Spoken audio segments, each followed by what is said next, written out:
Yo, what's up, everybody? Welcome back to the podcast. Today, I want to talk about one of the interesting tensions that we have to resolve as entrepreneurs, which is we simultaneously need to be patient and impatient.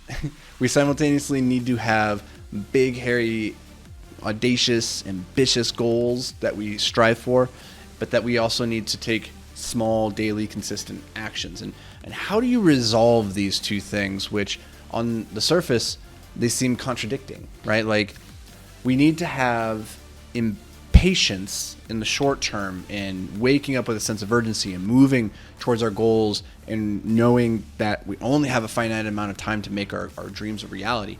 And yet being patient with the fact that it could take decades, that we're playing a long game. And those two things I've always found really interesting, that some people will have the ability to be patient, but they're also a little bit slow in the moment, or they are very good at executing in the moment. They move with a lot of energy and ambition, but then they also have a shortened, abbreviated timeline upon which they expect results. And if you cannot thread that needle of bringing energy and speed in the short term while also remaining patient for results in the long term, you're going to really struggle in entrepreneurship. You're going to struggle building a business of any size and of any value, because you're always going to be either moving too slowly to keep pace with the ever-evolving marketplace and the demands thereof, or you're going to be moving too quickly or expecting too quick of results, and you're gonna get shiny object syndrome. You're gonna get bored, or you're gonna get to the point where you're not seeing the results on the timeline in which you expect, and therefore you start to look elsewhere at more extreme strategies or different avenues, and you're not sticking consistently with the task that's necessary to be able to achieve success on a long enough time frame. And so I think one of the best ways I've heard this spoken about is from Naval Ravikant, who says that we need to be impatient with actions, but patient with results. I think that's a really, really helpful framework. Gary Vaynerchuk says that we need to have micro speed, macro patience. That's another way of saying the same exact thing.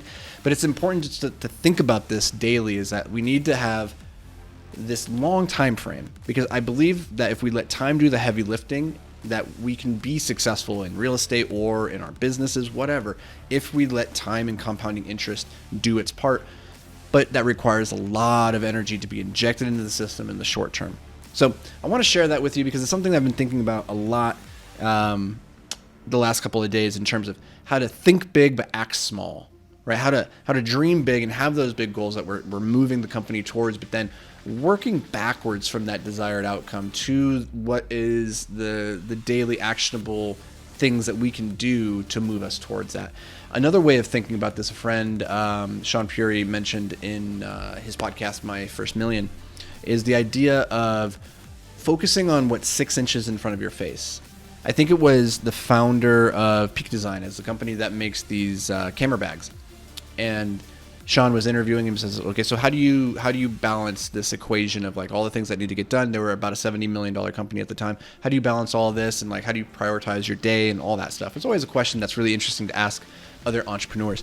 And the guy, I don't remember his name, unfortunately, he said, I focus on the tasks that are 6 inches in front of my face. So it's things that are really obvious, that are, if we do these things, they will lead to like 1% improvements over time. And I just try and keep hyper-focused on what's right in front of my face. Put the blinders on and just run at that. And I thought that was a really interesting way of framing it. So the takeaway here, and how we can implement this into our own daily lives, is, what I call my 5 to thrive, my 3 to do. Or, I'm sorry, my 3 to free, my 2 to do. So the 5 to thrive for me are those quarterly things. They're a little bit further out than 6 inches, perhaps. They're more like a couple feet away. They're where we're trying to get to by the end of the quarter or 90-day period, or maybe even the end of the month. But it's a longer period than something that's just a week out there. And these are typically the 5 things that matter the most in pursuit of whatever your goals are for the year. I don't really set a rule around how many goals to set in a year. Sometimes it's 3, sometimes it's 12. It kind of depends on the year and what I'm trying to accomplish. But those 5 to thrive are the the guiding lights for what then needs to become the 3 to free on a day-to-day basis. And the 3 to free are just another way of saying, what are those things that are 6 inches in front of my face? What are those 3 things on any given day that if I do them, they're going to move me towards my goal faster than any other 3 things that I could do with my time? And when you get really crystal clear on like your prioritization and saying this is the most important thing that's going to move the needle, and you get really good at that, then you start making incredible progress towards these 5 to thrive, or those bigger goals.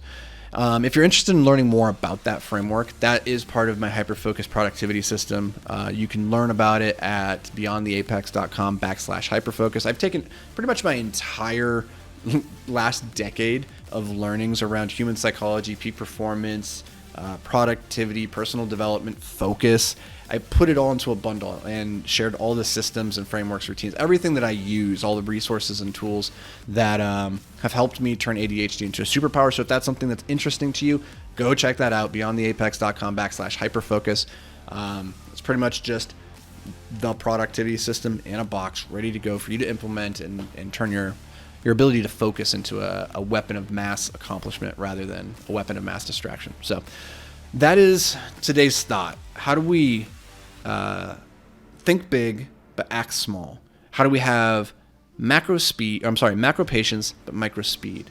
I mean, if we can resolve those seemingly disparate concepts, then I think we can succeed.